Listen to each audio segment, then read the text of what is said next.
আর 15.5 বছরে বহু মানুষ মিথ্যা সাক্ষী দিয়ে নিজের জীবনকে পাপী বানিয়ে ফেলিস। তারা এখন অনেকে ঘুরে আসার চেষ্টা করলেও পারবে না। আজকে ডক্টর অ্যাডভোকেট কামরুলের কথা শোনেননি আদালতে? ওরে রিমান্ড দিয়েছে 8 দিন, 10 দিন চেয়েছিল, 8 দিন দিয়েছে। ওই এজলাসে দাঁড়িয়ে হুঙ্কার দিচ্ছে, এই দিন না আরো দিন আছে। ওরে শয়তান, আবার কিসের দিন আছে? গণহত্যার সাথে যারা জড়িত এরা যদি এখনো বুক ফুলিয়ে বলে এই দিন না আরো দিন আছে, চিন্তা করেন তো এর কপালে হেদায়েত বলে কিছু আছে? নেই। বহু অন্যায়ের সাথে মানুষগুলো জড়িত। গম কেলেঙ্কারির নাম শোনেননি?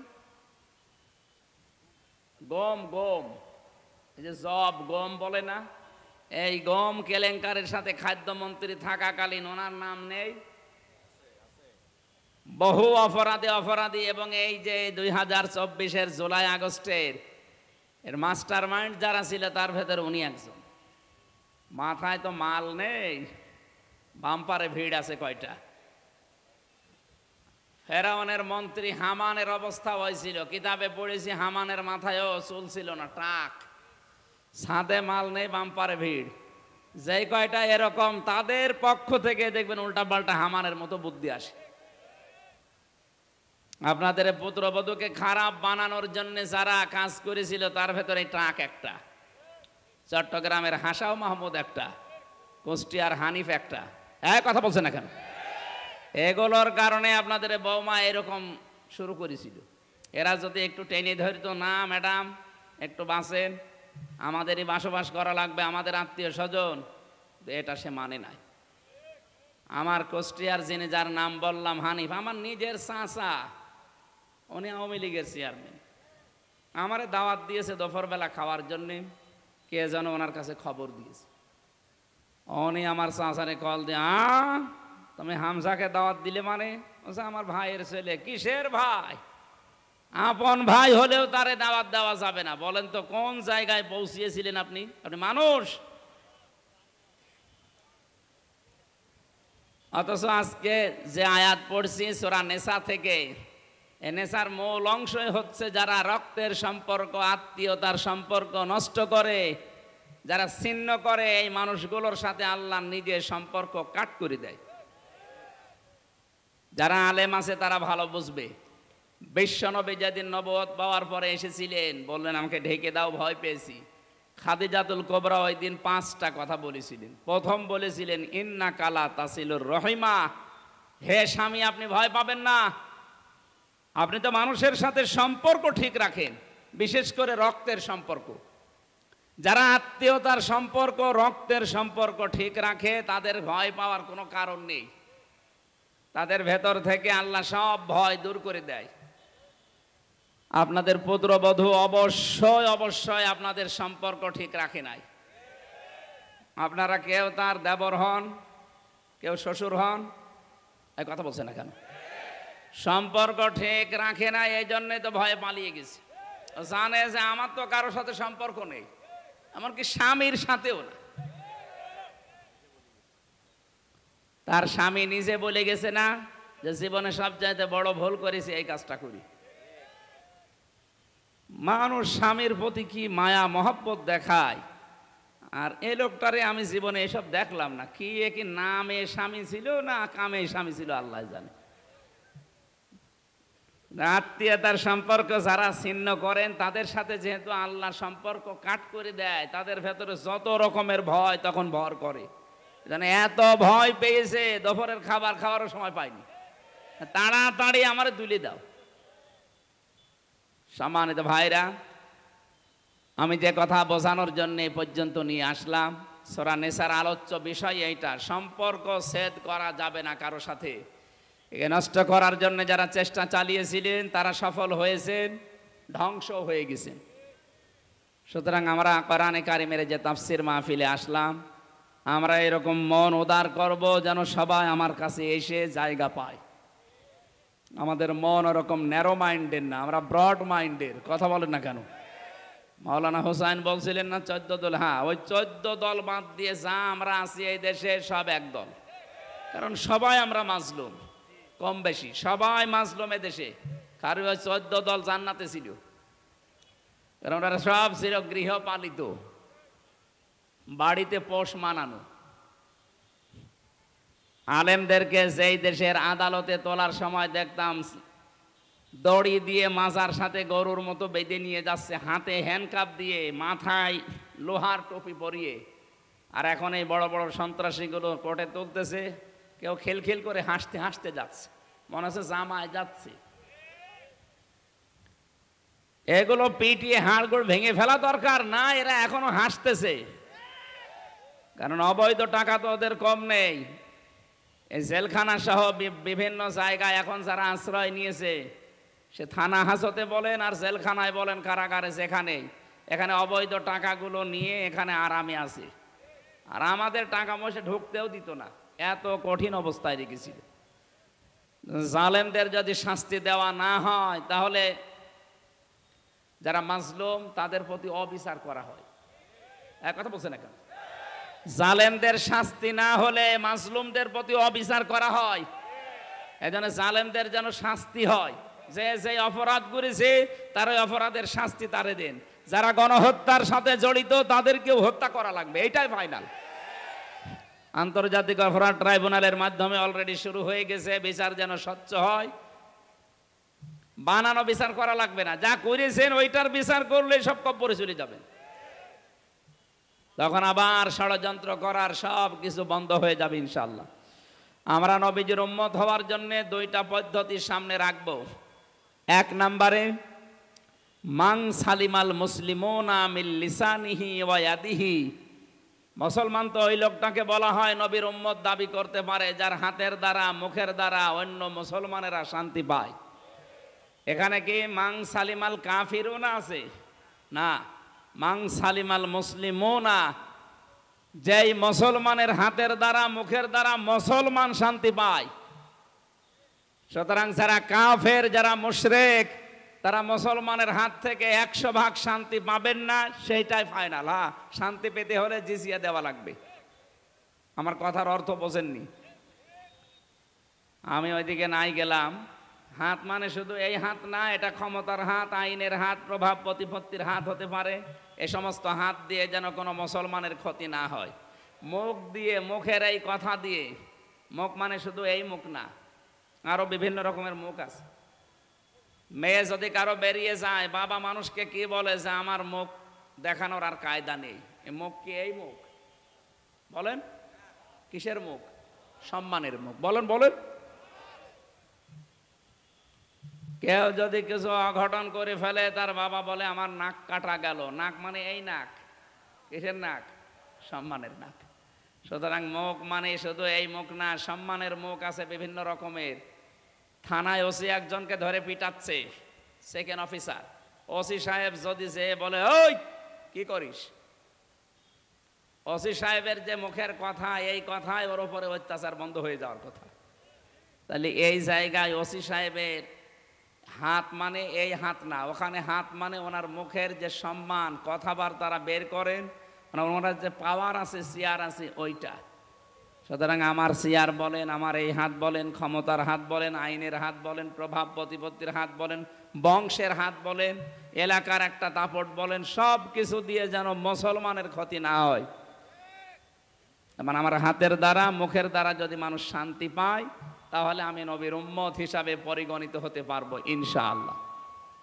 আল্লাহ আমাদেরকে নবীর কাঙ্ক্ষিত উম্মত হওয়ার তৌফিক দিন। তেলাওয়াত করেছি সূরা নিসা থেকে 112 নম্বর আয়াত, একটা মাত্র আয়াত পড়েছি। আজকের আলোচনার বিষয় হচ্ছে তহমত। কি বললাম? এটা গীবতের চাইতেও খারাপ। গীবত করলে মায়ের সাথে জেনা করার গুনাহ হয়, আর তহমত দিলে কি হতে পারে আপনি বলেন তো?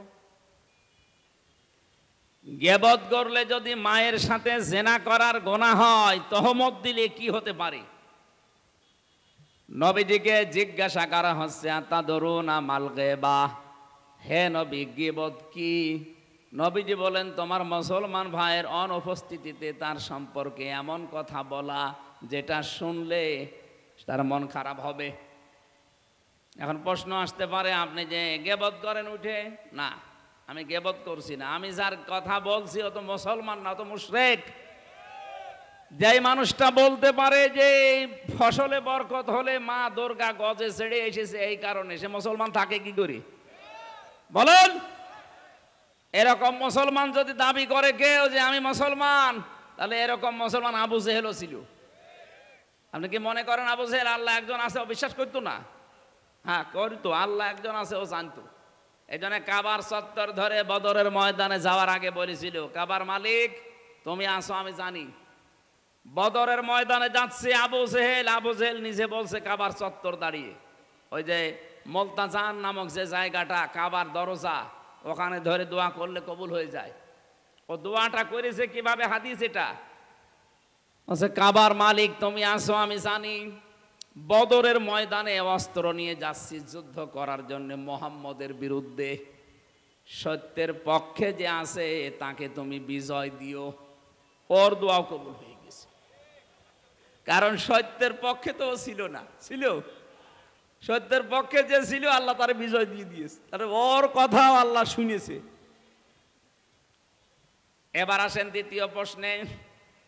আমি যে বললাম এই মানুষ মুসলমান নামধারী, অনেকে প্রশ্ন করে, হ্যাঁ উনি হাজী সাহেবা হজ করে এসেছে, আপনি মুশরিক বললেন মানে? আরে ভাই, ও তো হজ করেছে কয়বার, আর আবু জেহেল কাবা শরীফের সভাপতি ছিল।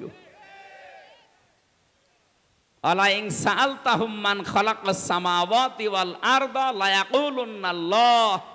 হে নবী, আপনি যদি আবু জেহেলকে জিজ্ঞাসা করেন আকাশ আর জমিন কে বানিয়েছে, ও বলবে আল্লাহ বানিয়েছে।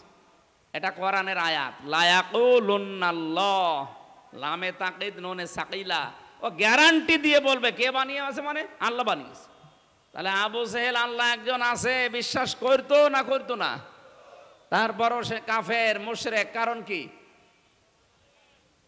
আল্লাহর শক্তির সাথে অন্য শক্তিকে যোগ করত, আল্লাহর আইনের সাথে অন্য আইনকে যোগ করত, আল্লাহ যেটা পারে অন্য কেউ পারে বিশ্বাস করত।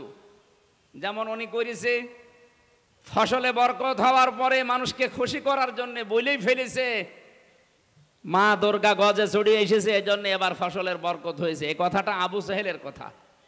এই কথা বলেন না কেন? সে লাত উজ্জা মানাতের হবলের পূজা করতো, আর এখন আমরা পূজা করছি মানুষ পূজা। সুতরাং ১৫০০ বছর আগে আবু জেহেলের কর্মকাণ্ডের সাথে এই ২৪ সালের কর্মকাণ্ড কারো যদি মিলে যায়, সে আর মুসলমান নেই, সে মুশরিক। আমি যে গীবত করছি আমি কোনো মুসলমানের না, তার এই কথাগুলো তুলে ধরলে আগামীতে কোনো মানুষ যেন আর মুশরিক না হয়। ৪ জায়গায় কথা তোলা জায়েজ আছে।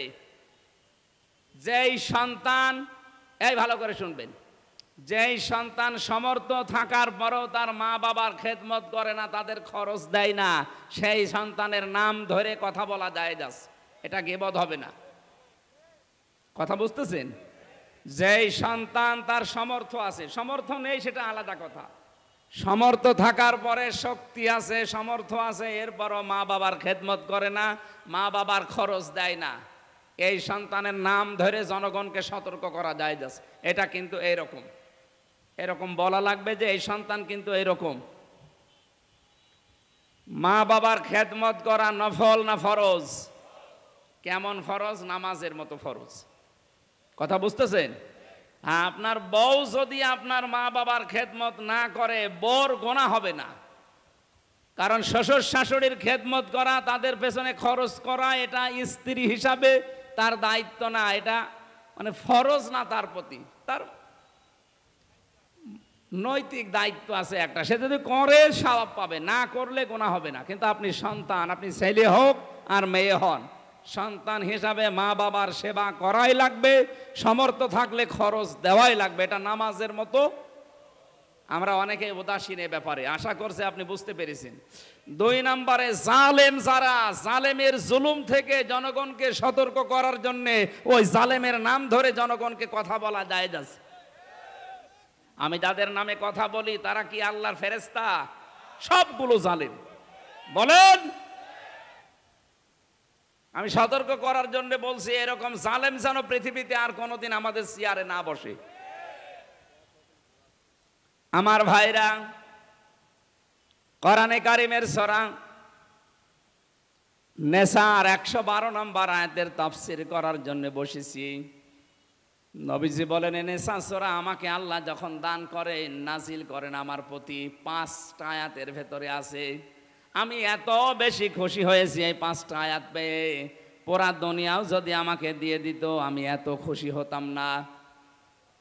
এর 1 নম্বরে সূরা নেসার 40 নম্বর আয়াতটা, ইন্নাল্লাহা লা ইয়াযলিমু মিসকালা যাররা ওয়া ইয়াতাকু হাসানাতান ইউদাইফহা ওয়া ইউতি মিন লাদুনহু আজরান আযীমা। অবশ্যই আল্লাহ এই পৃথিবীতে কারো উপরে যাররা পরিমাণও জুলুম করেন না। কি পরিমাণ? যাররা কি? এটা বহুদিন শুনেছেন, ফামা ইয়ামাল মিসকালা যাররাতিন খায়রা ইয়ারা ওয়া মা ইয়ামাল মিসকালা যাররাতিন শাররা ইয়ারা। যাররা শুনেননি? যাররা কারে বলে? সকালবেলা ঘর ঝাড়ু দেওয়ার পরে দরজা জানালা খুলে দেবেন, সূর্যের আলো যখন উঠবে দেখবেন ছোট ছোট কণা কণা ঘরের ভেতরে কি আসতেছে, দেখেছেন? ওটাকে যদি কেউ 70 টুকরা করে, একটা কণাকে 70 টুকরা করার পরে এক টুকরার নাম আরবিতে বলা হয় যাররা। আল্লাহ বলেন এতটুকু পরিমাণও আমি কোন মানুষের উপরে, সৃষ্টি জগতের উপরে জুলুম করি না। জোরে বলেন সুবহানাল্লাহ। কেউ যদি দুনিয়ায় একটা ভালো কাজ করে, আমি আল্লাহ নিজে পক্ষ থেকে তাকে ডবল সওয়াব দান করি। ওয়াইন তাকু হাসানাতান ইউদাইফহা, ওটা বাড়িয়ে 2 গুণ করে দেই। ওয়া ইউতি মিন লাদুনহু আজরান আযীমা, এই যে আযীম, আর তার জন্য বিশাল এক পুরস্কার আমি আল্লাহ রেডি করে রাখি। জোরে বলেন সুবহানাল্লাহ। এই জন্য দুনিয়াতে আমরা যদি কোনো ভালো কাজ করি, মনে করবেন ওই ভালো কাজের কমপক্ষে 2টা পুরস্কার। 1 নম্বরে ডবল হওয়া, 2 নম্বরে বিশাল পুরস্কার আল্লাহর পক্ষ থেকে পাওয়া। সূরা আনামের ভেতরে একটা আয়াত পেয়েছি, মাংজা বিল হাসানাতি ফালাহু আশরু আমসালিহা। কোন মানুষ যদি দুনিয়ায় একটা ভালো কাজ করে, আল্লাহ পাক ওইটা বাড়াতে বাড়াতে কমপক্ষে 10 গুণ থেকে 700 গুণ বৃদ্ধি করে দেয়। জোরে বলেন সুবহানাল্লাহ। মসজিদে নববীতে বসে আছেন নবীজি, এক ভিক্ষুক এসে বলে, হে রাসূল আমি ক্ষুধার্ত, আমাকে কিছু দেন। নবীজির পকেটে হাত দেওয়ার পরে একটা দিরহাম পেলেন। হযরতে ওমরকে জিজ্ঞাসা করলেন, আমি কি এইটা দেব? হযরত ওমর বললেন, ঠিক আছে দিয়ে দেন। নবীজি দিয়ে দেওয়ার পরে লোকটা চলে গেল। বিশ্ব নবীকে হযরত ওমর বললেন, হে নবী, আমি যদি নিষেধ করতাম তারপরও আপনি দিতেন, আপনি আমার জিজ্ঞাসা করে দিলেন কেন? আল্লাহর নবী বলেন, ওমর আমি তো দান করার পরে সওয়াব অলরেডি পেয়েই গেছি, আমাকে বলার পরে একটু সহযোগিতা করলে এই জন্য আল্লাহ তোমাকেও সওয়াবে থেকে বঞ্চিত করেনি। এই জন্য আজকের এই ভালো কাজটা যারা সাজিয়েছেন, কোরআন প্রচার হবে, যারা সহযোগিতা করেছেন, যে যেইভাবেই হোক প্রত্যেকেই সওয়াবের অধিকারী হবে। জোরে বলেন সুবহানাল্লাহ। সূরা নেসার 40 নম্বর আয়াতটা পেয়ে নবীজি এত খুশি হয়েছিলেন, বিশ্ব নবী বলেন তামাম দুনিয়া দিয়ে দিলেও আমি এত খুশি হতাম না। 2 নম্বরে পেয়েছি সূরা নেসার, এটা 31 নম্বর আয়াত, ইংতাজিতানিবু কাবাইরা মা তুনহাউনা আনহু নুকাফির আনকুম সাইয়্যাতিকুম ওয়া নুদখিলকুম মুদখালান কারীমা। এই পৃথিবীর মানুষেরা যদি বড় বড় গুনাহ থেকে বেঁচে থাকতে পারো, আমি আল্লাহ পাক বলছি ছোটখাটো অপরাধ নিজের পক্ষ থেকে মাফ করে দেব। বড় গুনাহ আমি পেয়েছি ইমাম আজ-যাহাবির লিখিত 99টা কবিরা গুনাহ, আরো আছে। অন্তত এগুলোও যদি আমরা বেঁচে থাকতে পারি এই বড় বড় গুনাহ থেকে, ছোটখাটো যে অপরাধগুলো জীবনে চলতে ফিরতে হয়, আল্লাহ নিজের গাফফার নামের খাতিরে মাফ করে দেবেন। শুধু মাফ করে শেষ না, ওয়া নুদখিলকুম মুদখালান কারীমা, এমন একটা সম্মানিত জায়গায় আমাদেরকে প্রবেশ করাবেন যার নাম আল্লাহ নিজে দিয়েছেন বাগান জান্নাত। 3 নম্বরে পেয়েছি 48 নম্বর আয়াত সূরা নিসার। নবীজি বলেন এইটাও পেয়ে আমি এত খুশি হয়েছি, তামাম দুনিয়া দিলেও এত আনন্দ আমি পেতাম না। ইন্নাল্লাহা লা ইয়াগফিরু আইয়ুশরাকা বিহি ওয়া ইয়াগফিরু মা দুনা যালিকা লিমান ইয়াশা। এই পৃথিবীর ময়দানে কোনো মানুষ যদি শিরিক থেকে বেঁচে থাকতে পারে, অন্যান্য যত অপরাধ আছে আমি আল্লাহ নিজের ইচ্ছা করলে মাফ করে দেব, কিন্তু শিরিক যে করবে তার কোনো ক্ষমা নেই। এই জন্য জীবনে আর যাই করেন না কেন, আল্লাহ যেটা পারে ওটা অন্য কেউ পারে, এই বিশ্বাস করার নাম শিরিক। আর শিরিক যে করে সে মুশরিক। কথা বলেন না কেন? এটা আজ বাংলাদেশে আছে না নেই? বলেন বলেন। আমি একটা বলছি, আলা আলাহুল খালক ওয়াল আমর তাবারাকাল্লাহু রাব্বুল আলামিন। আল্লাহ বলেন আমি বানিয়েছি এই সৃষ্টি জগৎ, এখানে আইন চলবে আমি আল্লাহর। সুতরাং আল্লাহর আইন বাদ দিয়ে যারা মানুষের তৈরি করা নিয়ম নীতি দুনিয়ায় কায়েম করার জন্য চেষ্টা করেন তারা মুশরিক। আর ফতোয়া লাগবে? এই গোনায় যদি কেউ জড়িত থাকেন আপনি কিন্তু আর মাপ পাবেন না। অন্য গোনা করেন আপনি মাপ পেয়ে যাবেন, কিন্তু এই শিরিক করলে মাপ নেই। কারণ আল্লাহ আইন বানাতে পারে, অন্য কেউ আইন বানাতে। আরো জোরে বলেন। ক্ষমতার উৎস একমাত্র আল্লাহ, ক্ষমতার উৎস জনগণ নয়। কেউ যদি এই বিশ্বাস করে যে না জনগণ ক্ষমতার উৎস, সে মুশরিক। কথা বলছেন না কেন?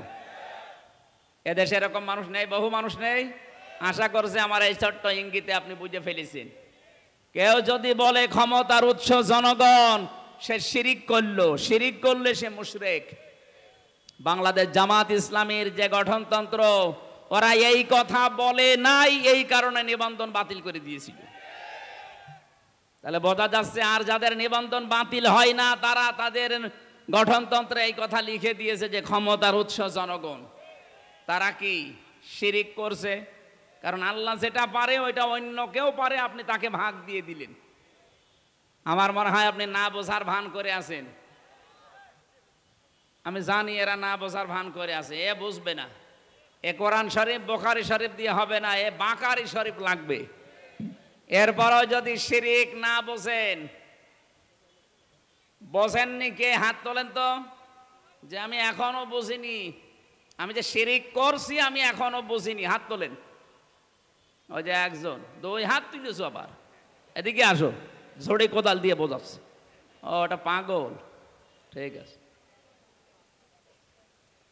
4 নম্বরে 64 নম্বর আয়াত, এই এদিকে তাকান। ওয়ালাউ আন্নাহুম ইয়াযলামু আনফুসাহুম জাউকা ফাস্তাগফিরুল্লাহা ওয়াস্তাগফারা লাহুমুর রাসূলু লাওয়াজাদুল্লাহা তাওয়াবার রহিমা। কোন মানুষ যখন নিজের নফসের উপরে জুলুম করে, নিজে নিজে অন্যায় করার পরে নিজেকে ধ্বংস করে ফেলেছে, এরপরে নিজের পক্ষ থেকে এই ক্ষমা চাওয়ার জন্য আল্লাহর রাসূলের কাছে যায়। এখন রাসূল আছে? বলেন না কেন? রাসূলের নায়েব আছে। এই যে যারা এলেম পেয়েছে এরা রাসূলের নায়েব, স্থলাভিষিক্ত নায়েবে রাসূল, উত্তরাধিকারী। তার মানে আপনি অপরাধ করে ফেললে না জেনে বা জেনে আপনি আসবেন এদের কাছে, এই রাসূলের নায়েবদের কাছে আসার পরে এদেরকে বলবেন দোয়া করেন, ক্ষমা চান আমার জন্য, আমিও ক্ষমা চাই। আল্লাহ পাক বলেন এটা যদি কেউ করে সে যেন আমাকে গফুরুর রহিম হিসাবে পাবে। বলেন সুবহানাল্লাহ। নবীজি এটা পেয়ে সবচেয়ে বেশি খুশি হয়েছিলেন। 3 নাম্বার 5 নাম্বারটা 110 নাম্বার আয়াত সূরা নিসার।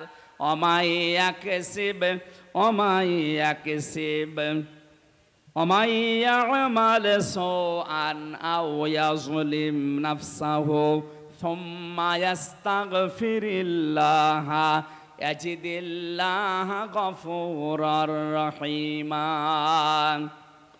কোন মানুষ যখন এই পৃথিবীতে নিজে অন্যায় কাজ করে অথবা জুলুম করে ফেলে নিজের প্রতি, সুম্মা ইস্তাগফিরিল্লাহ, অতঃপর আল্লাহর কাছে ক্ষমা চাই। ইয়াজিদিল্লাহ গফুরুর রহিমা, সে আল্লাহকে ক্ষমাশীল হিসাবে পাবে। এই 5টা আয়াত পেয়ে আল্লাহর নবী সবচাইতে বেশি খুশি হয়েছিলেন। তিনি মাঝে মাঝে বলতেন, সূরা নেসার এই 5টা আয়াত তামাম দুনিয়া দিয়ে দিলেও আমি এত খুশি হতাম না। বলেন সুবহানাল্লাহ।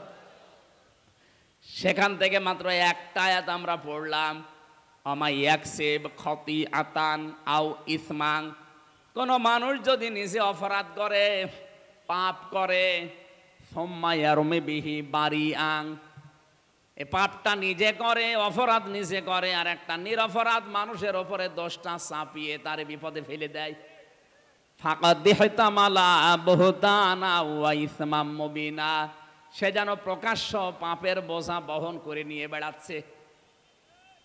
আর এই আয়াতটা আমার মনে হয় সবচাইতে বেশি মিলে যাচ্ছে বাংলাদেশের সাথে। 15.5 বছরে এটা বেশি হয়েছে। নিজে অন্যায় করে, নিজে পাপ করে, আর একটা নিরপরাধ মানুষের মাথার উপরে দোষটা চাপিয়ে তারে বিপদে ফেলে দেয়। এক কথা বলছে না কেন? কিচ্ছু জানে না, ঘরে ঘুমিয়ে আছে, চোখ খুলে দেখছে জেলখানায়। কি গো, তুই গাছ কেটেছিস কখন? স্বপ্নে।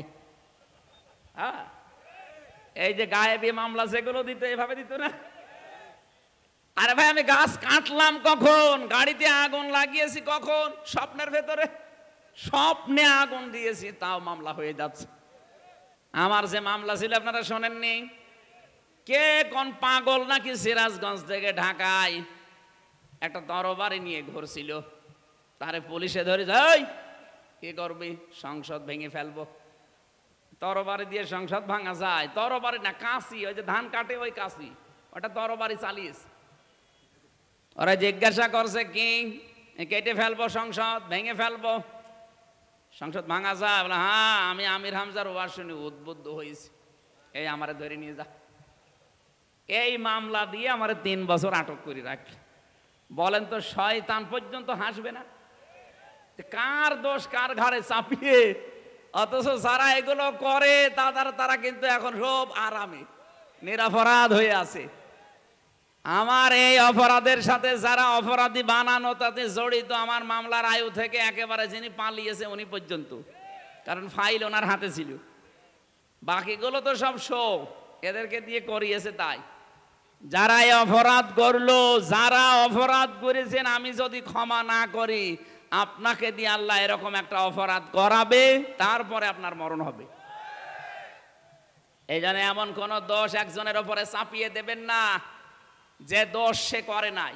এটা সবচেয়ে এখন বেশি সামাজিক যোগাযোগ মাধ্যমে বেশি হচ্ছে।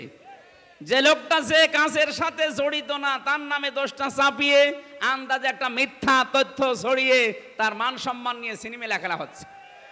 আপনাকে দিয়ে আল্লাহ ওই অপরাধ কিন্তু দুনিয়ায় আগে করাবে, এরপরে আপনার মরণ হবে, এটা মনে রাখবেন।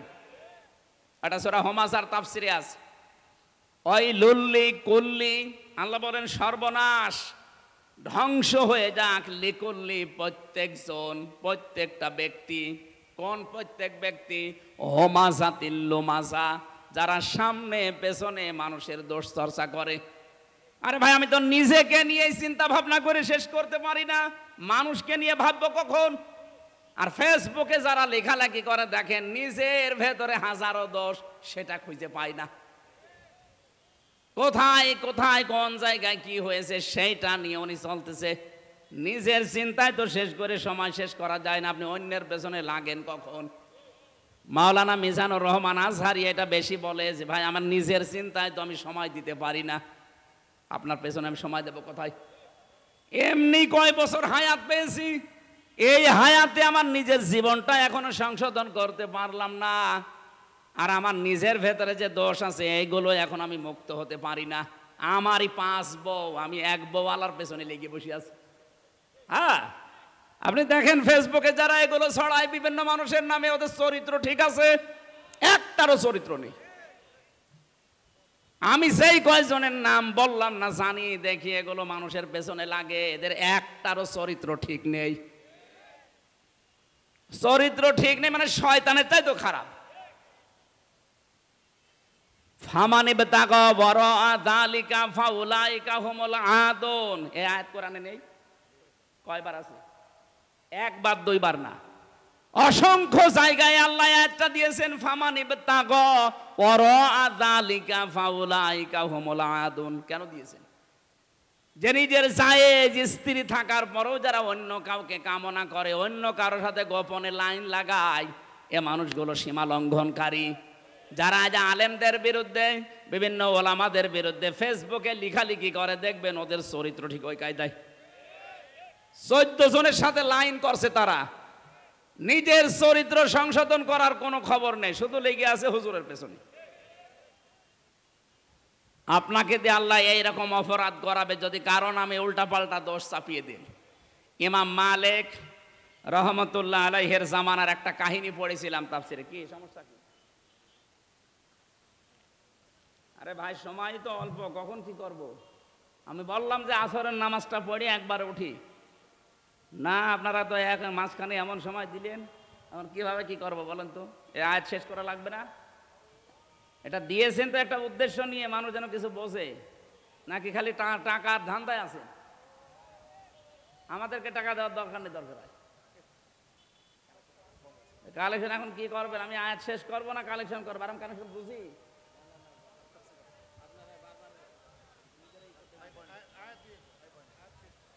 এমনিতে এখন আর 15 মিনিট পরে মনে করলাম নামাজ পড়বো, আমি আয়াতটা শেষ করবো না।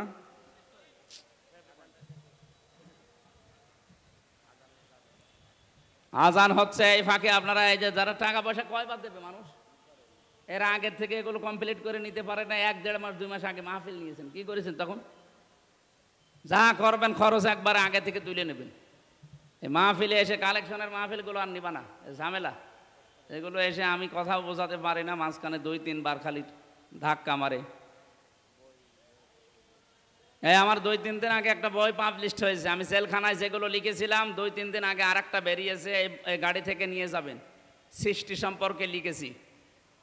এই এলাকায় মাওলানা অধ্যাপক নুরুল আমিন ভাইয়ের বাড়ি না? কত দূর এখান থেকে?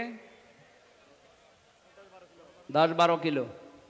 বাংলাদেশে আলেমদের একটা সংগঠন আছে, মাজলিসুল মুফাসসিরিন, উনি কেন্দ্রীয় কমিটির সেক্রেটারি। সারা বাংলাদেশে যত আলেম আছে তাদের উনি মাথার মুকুট। এখন সভাপতির বাড়ি গোপালগঞ্জে, অধ্যক্ষ মাওলানা আব্দুল হামিদ, আমার নানা যান, আর উনি হচ্ছে সেক্রেটারি। সারা বাংলাদেশের প্রতিনিধিত্ব করছে আপনাদের এই আলেম অধ্যাপক মাওলানা নুরুল আমিন। আল্লাহ যেন তাকে তার যে মাকাম ওই জায়গায় যেন পৌঁছিয়ে দেন। এখানে একটা উদ্দেশ্য আছে তার সামনে, আপনারা মানুষ দেখে অবশ্যই উনি যদি কিছু চাই ওনার হাতকে খালি হাতে ফেরত দেবেন? আশা করছে জায়গা মতো জায়গার জিনিস দিয়ে দেবে। সব দিক থেকে যে যোগ্যতা আছে, বাংলাদেশে ইসলামপন্থী মানুষগুলো গেলে যে দুর্নীতি মুক্ত করতে পারে তার প্রমাণ মাওলানা নিজামী, আলী হাসান মুজাহিদ। একটা টাকা দুর্নীতি খোঁজ পাননি আপনি, 4 আনাও পাননি। সুতরাং এই ধাঁচের মানুষগুলো যদি সামনে যেতে পারি, আশা করা যায় তাদের দ্বারা দুর্নীতি হবে না। আর এই যে অ্যাডভোকেট কামরুল ইসলাম টাক, ভূমিমন্ত্রী সাইফুজ্জামান, এক একজনের বাড়ি হচ্ছে 620টা। এখলাস নিয়ে যারা কাজ করছে তাদের ভেতর অন্যতম অধ্যাপক মাওলানা নুরুল আমিন ভাই। ওনার এখলাস আমি জানি, দেখেছি। আল্লাহ রাব্বুল আলামিন ওনার যে দক্ষতা আছে, আলেমদের নেতৃত্ব দিচ্ছে, খালি এই পীরগঞ্জে না, সারা বাংলাদেশের 64 জেলার তিনি সেক্রেটারি। আল্লাহু আকবার। আল্লাহ তাকে তার জায়গা মতো পৌঁছিয়ে দেন। আমি